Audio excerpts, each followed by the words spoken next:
ಇನ್ನು ನಿರ್ದೇಶಕ ಗುರುಪ್ರಸಾದ್ ಆತ್ಮಹತ್ಯೆಗೆ ಒಂದು ಬಿಗ್ ಟ್ವಿಸ್ಟ್ ಸಿಕ್ಕಿದೆ.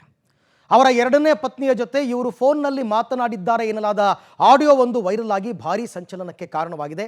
ಇದೇ ಆಡಿಯೋದಲ್ಲೇ ನಿರ್ದೇಶಕರ ಆತ್ಮಹತ್ಯೆಗೆ ಕಾರಣ ಕೂಡ ತಿಳಿದು ಬರ್ತಾ ಇದೆ. ಇದೆಲ್ಲದರ ನಡುವೆ ನಾಳೆ ಬಿಡುಗಡೆ ಆಗಬೇಕಾಗಿದ್ದ ಗುರುಪ್ರಸಾದ್ ನಟಿಸಿ ನಿರ್ದೇಶಿಸಿದ್ದ ಮಂಜುನಾಥ 2 ಎದ್ದೇಳು ಮಂಜುನಾಥ 2 ಸಿನಿಮಾಗೆ ಅವರ ಪತ್ನಿನೇ ತಡೆ ತಂದಿದ್ದಾರೆ. ಯಾಕೆ, ಏನಾಯಿತು, ಏನದು ಸ್ಫೋಟಕ ವಿಡಿಯೋ, ಬನ್ನಿ ನೋಡೋಣ. ನಿರ್ದೇಶಕ ಗುರುಪ್ರಸಾದ್ ಆತ್ಮಹತ್ಯೆಗೆ ಬಿಗ್ ಟ್ವಿಸ್ಟ್. ಗುರುಪ್ರಸಾದ್ ಮತ್ತು ಎರಡನೇ ಪತ್ನಿ ಜೊತೆಗಿನ ಸ್ಫೋಟಕ ಆಡಿಯೋ. ಸ್ಯಾಂಡಲ್ವುಡ್ನ ನಿರ್ದೇಶಕ ಗುರುಪ್ರಸಾದ್ ಸಾವು ಇಲ್ಲಿಯವರೆಗೂ ನಿಗೂಢವಾಗಿತ್ತು. ಗುರುಪ್ರಸಾದ್ ಸಾವಿನ ನಂತರ ಸಾಕಷ್ಟು ಚರ್ಚೆಗಳು ಶುರುವಾಗಿದ್ವು. ಡೈರೆಕ್ಟರ್ ಸಾವಿಗೆ ಸಾಲಬಾಧೆ, ಅಶಿಸ್ತಿನ ಲೈಫು, ಜೂಜಾಟದ ಚಟ ಕಾರಣವಾಗಿತ್ತು ಎಂದೆಲ್ಲ ಮಾತುಗಳು ಕೇಳಿ ಬಂದಿದ್ವು. ಇದೀಗ ಗುರುಪ್ರಸಾದ್ ವೈಯಕ್ತಿಕ ಜೀವನಕ್ಕೆ ಸಂಬಂಧಿಸಿದ ಸ್ಫೋಟಕ ಆಡಿಯೋ ಒಂದು ವೈರಲ್ ಆಗಿದೆ. ನಾನು ಸಾಯೋದ್ರೊಳಗೆ ಒಂದಷ್ಟು ಮಾಡಿ ಕೊಟ್ಬಿಟ್ಟು ಸತ್ರ ಸಾಕಾಗಿದೆ ನನಗೆ. ಅದೊಂದೇ ಟಾರ್ಗೆಟ್ ಇಟ್ಕೊಂಡಿರೋದು. ನಾನು ಊಟಕ್ಕೂ ಗತಿ ಇಲ್ಲ, ಏನೇನೋ ಮಾಡ್ಕೊಂಡು ಕೂತಿದ್ದೀನಿ. ನಾನು ಕೆಲಸ ಮುಗಿಸಿ ಕೊಡೋರು ಕೊಟ್ಬಿಟ್ಟು ನಿಮ್ಗೊಂದಷ್ಟು ಉಳಿಸ್ಬಿಟ್ಟು ನಿಮಗೆ ಮಗಳು ದುಡ್ಡು ಕೊಟ್ಬಿಟ್ಟು ಅವತ್ತು ನೈಟೇ ಸಾಯ್ಬೇಕು ಅಂತ ನನ್ನ ಆಸೆ. ನಿರ್ದೇಶಕ ಗುರುಪ್ರಸಾದ್ ಸಾಯೋದಕ್ಕೂ ಒಂದು ದಿನ ಮೊದಲು ಎರಡನೇ ಪತ್ನಿಯ ಜೊತೆ ಮಾತಾಡಿದ ಆಡಿಯೋ ವೈರಲ್ ಆಗಿದೆ. ಅವರೇ ನಟಿಸಿ ನಿರ್ದೇಶನ ಮಾಡಿರೋ ಎದ್ದೇಳು ಮಂಜುನಾಥ 2 ಸಿನಿಮಾ ರಿಲೀಸ್ ಹೊತ್ತಲ್ಲಿ ಆಡಿಯೋ ವೈರಲ್ ಮಾಡಲಾಗಿದೆ. ರಂಗನಾಯಕ ಸಿನಿಮಾ ರಿಲೀಸ್ ಹೊತ್ತಲ್ಲಿ ಎರಡನೇ ಪತ್ನಿ ಸುಮಿತ್ರಾ ಜೊತೆ ಚೆನ್ನಾಗಿಯೇ ಇದ್ದ ಗುರುಪ್ರಸಾದ್ ಆಮೇಲೆ ತಕರಾರು ತೆಗೆದು ಒಂಟಿಯಾಗಿ ಬದುಕ್ತಾ ಇದ್ರು. ಸ್ವತಃ ಗುರುಪ್ರಸಾದ್ ಅವರೇ ಆಡಿಯೋದಲ್ಲಿ ಹೇಳಿಕೊಂಡಂತೆ ವಿಪರೀತ ಒತ್ತಡ ಅವರಿಗೆ ಇತ್ತು. ಅದರಲ್ಲೂ ಹಣಕಾಸಿನ ವಿಷಯದಲ್ಲಿ ಸಾಕಷ್ಟು ತೊಂದರೆಗೆ ಗುರುಪ್ರಸಾದ್ ಒಳಗಾಗಿದ್ರು. ಮಾಡಿಕೊಂಡಿದ್ದ ಸಾಲ ತಲೆ ಏರಿ ಕೂತಿತ್ತು ಅನ್ನೋದು ಗೊತ್ತಾಗಿದೆ. ಮಗಳು ಮಾತಾಡ್ಸಿ ಅಂತ ತಾನೆ ನಾನು ಹೇಳ್ದೆ. ನಾನು ದುಡ್ಡು ಕೇಳಕ್ ಫೋನ್ ಮಾಡಿದ್ನ, ಏನ್ ಮಾಡಕ್ ಫೋನ್ ಮಾಡಿದೆ? ಓಕೆ, ಈಗ ಹೇಳ್ತೀನಿ. ಒಂದ್ ನಿಮಿಷ. ನನಗಿರೋ ಒತ್ತಡ ನಿಮ್ಗೆ ಕಲ್ಪನೆ ಇಲ್ಲ ಅಂತ ನಾನು ಅವತ್ತೇ ಹೇಳಿದ್ದೀನಿ. ಇಷ್ಟರಲ್ಲೇ ಮಗಳು ಹುಷಾರಿಲ್ಲ ಅನ್ನೋದು ಒಂದು ಇಶ್ಯೂ ಮಾಡಿ ಬಂದೇ ಬರ್ತಾರೆ. ಇವ್ರು ಬೇಕು ಅಂತ ಕ್ರಿಯೇಟ್ ಮಾಡಿ. ನೀವು ತುಂಬಾ ಕಿಲಾಡಿ ಅನ್ಕೊಂಡಿದ್ದೀರಿ. ನಾನು ಹಂಗಿಲ್ವೇ? ನನ್ನ ದುಡ್ಡಿಲ್ಲ. ದುಡ್ಡಿದ್ರು ನಾನು ಹಂಗೆಲ್ಲ ಮಾಡಲ್ಲ. ನೀವು ಎದುವರೆಗೂ ಮಾಡಿರೋದು ನನಗೆ ಎಷ್ಟು ಲಾಸ್ ಅಂತ ನಿಮ್ ಕಲ್ಪನೆಯೂ ಇಲ್ಲ. ನಾನು ಬಹಳಷ್ಟು ಜನಕ್ಕೆ ಮೆಸೇಜ್ ಮಾಡ್ಬೇಕು, ಬಹಳಷ್ಟು ಜನಕ್ಕೆ ಜೊತೆ ನನ್ನ ಮೊಬೈಲ್ ಎಲ್ಲ ಇಟ್ಕೊಂಡಿದ್ರಿ, ಎಲ್ಲಾ ನಂಬರ್ಗಳು, ಇನ್ನೊಂದು ಮತ್ತೊಂದು ಎಲ್ಲವೂ ಗೊತ್ತು ನಿಮಗೆ. ನಾನು ಏನು ದರಿದ್ರಕ್ಕೆ ಹೋಗ್ತಾನೆ ಇಲ್ಲ, ಅದು ಗೊತ್ತು.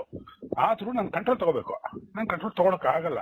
ನಾನು ಸಾಯೋದ್ರೊಳಗೆ ಒಂದಷ್ಟು ಮಾಡಿ ಕೊಟ್ಬಿಟ್ಟು ಸತ್ರ ಸಾಕಾಗಿದೆ ನನಗೆ. ಅದೊಂದೇ ಟಾರ್ಗೆಟ್ ಇಟ್ಕೊಂಡಿರೋದು. ನಾನು ಊಟಕ್ಕೂ ಗತಿ ಇಲ್ಲ, ಏನೇನೋ ಮಾಡ್ಕೊಂಡು ಕೂತಿದ್ದೀನಿ.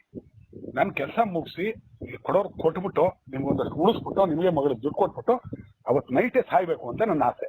ಇದು ಗೊತ್ತಿದ್ರೆ ನೀವೆಲ್ಲ ಟೆಕ್ನಿಕ್ ಬಳಸಲ್ಲ. ನನ್ ಬಿ ಪಿ ರೈಸ್ ಮಾಡಿಸ್ಬೇಡಿ. ನಂಗೆ ತುಂಬಾ ಸುಸ್ತಲ್ಲಿದ್ದೀನಿ.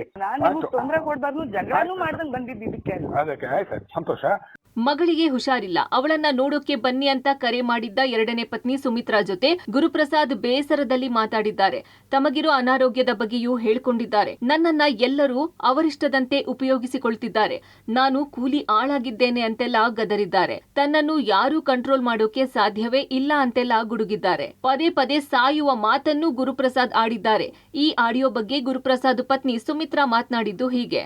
ಏನೋ ಮಾಡ್ತಿದ್ದಾರೆ, ಅದು ನಿಜವಾಗ್ಲೂ ಇದು ನೀಚರು ಮಾಡೋ ಕೆಲಸ ಸರ್. ಯಾರು ಈ ಆಡಿಯೋನ ವೈರಲ್ ಮಾಡ್ತಿದ್ದಾರೆ, ಗುರುಪ್ರಸಾದ್ ಅವರಿಗೆ ಚಿಕ್ಕಪ್ಪ ಆಗ್ತಾರೆ. ಮಗು ತುಂಬಾ ಹುಷಾರಿರಲ್ಲ ಸರ್, ಅಡ್ಮಿಟ್ ಮಾಡಿರ್ತೀನಿ. ನನ್ನ ಸಿನಿಮಾ ಮುಖ್ಯ ನನಗೆ ಫ್ಯಾಮಿಲಿಗಿಂತ ಅಂತೇಳಿ ನಮ್ಮ ಆಸ್ ಇಟ್ ಇಸ್ ಯಾವಾಗ್ಲೂ ಅವರು ರೂಮಲ್ಲಿ ಇರೋದು ಇದೇ ಮಾಡ್ತಿರ್ತಾರೆ. ನನಗೇನು ಹೊಸ್ತ ಅನ್ಸಿಲ್ಲ. ಇವ್ರು ಅವರ ಚಿಕ್ಕಪ್ಪ ಅನ್ನೋ ಕಾರಣದಿಂದ ನೋಡಿ ಮಗು ಹುಷಾರಿಲ್ಲ ನೋಡಿ ಸರ್, ನಂಗೆ ಕಳಿಸಿದ್ರು ಅವ್ರು ನನಗೆ ರೆಸ್ಪಾನ್ಸ್ ಮಾಡ್ತಿಲ್ಲ, ಅವ್ರಿಗೆ ಕಳಿಸ್ತೀನಿ ಪರ್ಸ್ನಲಿ. ಅವರು ಈ ರೀತಿ ನೀಚವಾಗೆಲ್ಲ ಮಾಡ್ಕೋತಾರೆ. ಗಂಡ ಹೆಂಡ್ತಿದ್ನ ತಗೊಂಬಂದು ವೈರ್, ಯಾರು ಮನೇಲಿ ಗಂಡ ಹೆಂಡ್ತಿ ಜಗಳ ಆಡಲ್ಲ ಸರ್. ಆ ರೀತಿ ಮನಸ್ತಾಪ ನಮ್ಮ ಯಜಮಾನ್ರ ಮಧ್ಯೆ ಇರ್ಲಿಲ್ಲ ಸರ್. ಎದ್ದೇಳು ಮಂಜುನಾಥ 2 ಬಿಡುಗಡೆಗೆ ತಡೆ. ಗುರುಪ್ರಸಾದ್ ನಿರ್ದೇಶನ ಚಿತ್ರಕ್ಕೆ ಪತ್ನಿ ಅಡ್ಡಿ.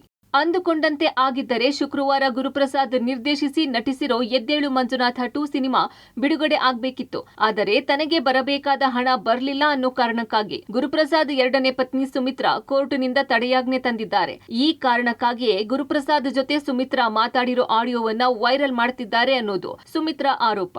ಆದ್ರೆ ಸಿನಿಮಾ ಬಿಡುಗಡೆಗೂ ಮುನ್ನ 4 ಲಕ್ಷಕ್ಕೆ ಸುಮಿತ್ರಾ ಬೇಡಿಕೆ ಇಟ್ಟಿದ್ದಾರೆ. ಮುಂಗಡ ಹಣ ನೀಡದ್ದಕ್ಕೆ ತಡೆಯಾಜ್ಞೆ ತಂದಿದ್ದಾರೆ ಅಂತ ನಿರ್ಮಾಪಕ ರಮೇಶ್ ಆರೋಪಿಸಿದ್ದಾರೆ. ಸಿನಿಮಾಗೆ ಸಂಬಂಧಪಟ್ಟಂತ ಕೆಲವು ವ್ಯಕ್ತಿಗಳಿಂದ ಮೋಸ ಆಗಿದ್ದಕ್ಕೆ ನಾನು ಕೋರ್ಟಿಗೆ ಹೋಗಿ ಸ್ಟೇ ಆರ್ಡರ್ ತರಬೇಕಾಗಿ ಬಂತು. ಕಂಪ್ಲೀಟ್ ಮಾಡಬೇಕು ಅಂತ ಹೇಳಿ ಕಂಟೆಂಟ್ ನ ತಗೊಂತಾರೆ ಸರ್. ಸಿನಿಮಾ ರಿಲೀಸ್ ಆದ್ರೆ ಒಳ್ಳೇದಲ್ವಾ ಅಂತ ಹೇಳ್ಬಿಟ್ಟು ನಾನು ಕಂಟೆಂಟ್ ನ ಕೊಟ್ಟು ಕಳಿಸ್ತೀನಿ ಸರ್. ಎಲ್ಲ ಇವರ ಹೆಸರಿಗೆ ಚೇಂಜ್ ಮಾಡ್ಕೊಂಡಿದ್ದಾರೆ. ನನ್ನ ಬ್ಯಾನರ್ ಅಲ್ಲೇ ರಿಲೀಸ್ ಆಗ್ಬೇಕು ಅಂತಾನೆ ಅವ್ರ ಈ ಸಿನಿಮಾ ಎದ್ದೇಳು ಮಂಜುನಾಥ 2 ಮಾಡಿದ್ದು. ನೋಡಿದ್ರೆ ಇವರೆಲ್ಲ ಅವ್ರ ಹೆಸರಿಗೆ ಚೇಂಜ್ ಮಾಡಿಸ್ಕೊಂಡು ನನಗಿಲ್ಲ ಬರೋ ಲಾಭದಲ್ಲಿ 51% ತಗೊಳ್ಳಿ. ನನ್ನ ಗಂಡನ ಶ್ರಮ, ಕತೆ, ಸಿನಿಮಾಗೆ ಅವ್ರ ಆಸೆ ಕನಸುಗಳಿಗೆಲ್ಲ ಯಾರು ಸರ್ ಹೊಣೆ? ನನಗೆ ನನ್ನ ಮಗುಗೆ ಆಧಾರ ಯಾರು? ಅದೇನೇ ಇರಲಿ, ಗುರುಪ್ರಸಾದ್ ಸಾವಿನ ಬಳಿಕ ಹುದುಗಿ ಹೋಗಿದ್ದ ಕೆಲ ಸತ್ಯಗಳು ಸ್ಫೋಟಗೊಂಡಿವೆ. ಈ ಮಧ್ಯೆ ಎದ್ದೇಳು ಮಂಜುನಾಥ 2 ಚಿತ್ರತಂಡ ಗುರುಪ್ರಸಾದ್ ಎರಡನೇ ಪತ್ನಿ ಮಧ್ಯೆ ಜಟಾಪಟಿ ಶುರುವಾಗಿದೆ. ಧನು ಎಂಟರ್ಟೈನ್ಮೆಂಟ್ ಬ್ಯೂರೋ, ಪಬ್ಲಿಕ್ ಟಿವಿ.